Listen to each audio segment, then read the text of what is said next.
তালহা, কি করতেছো তুমি? ওখানে কি? কার? হ্যাঁ, তোমার কি হয়েছে? তোমার জ্বর আসছে? কে বলছে? তা এখন জ্বরের জন্য কি করতে হবে?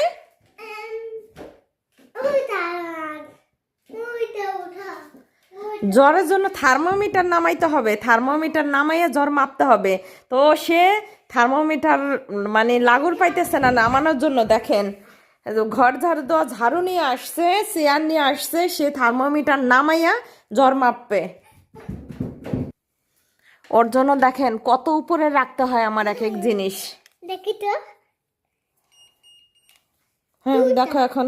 আর এই যে দেখেন, গতকালকে চুল কেটে, কেসি দিয়ে চুল কেটে সামনের অবস্থা কি করছে।